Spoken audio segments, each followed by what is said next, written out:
Mga nakakatakot na urban legend sa bansang South Korea ay talaga nga namang magpapatindig ng balahibo mo. At sa video to ay ating aalamin ang 5 nakakatakot na Korean urban legend.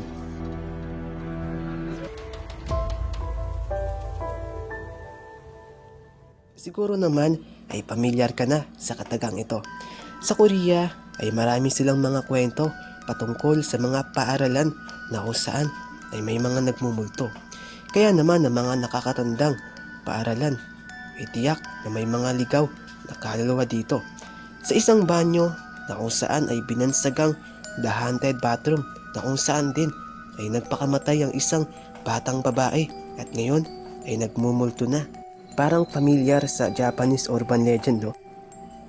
Tama ka kaibigan, ito nga ay pamilyar sa Japanese urban legend na si Hanako-san, pero ito naman ay mismong galing sa Korea. At batay nga sa kwento ng mga estudyanteng nakaranas na ng nakakapangilabot sa banyo kung saan nagpakamatay ang isang batang babae. Minsan daw ay kapag mag-isa ka lamang ay maririnig mo ang kanyang pag-iyak.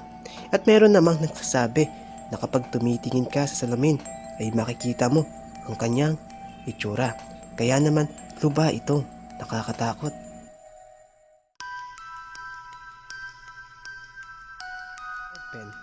Sa bansang Korea ay alam mo ba na bawal mong isulat ang iyong pangalan gamit ang kulay pulang tinta ng ballpen sapagkat ay maari ka dong mamatay o kaya naman ay mamalasin ka ng habang buhay sa pagdating ng panahon. Isa nga ito sa mga pamahiin na pinaniniwalaan sa bansang Korea dahil ang kulay pula daw ay sumisimbolo sa kamatayan. Kaya naman kapag nasa Korea ka ay kailangan mong galangin ang kanilang paniniwala.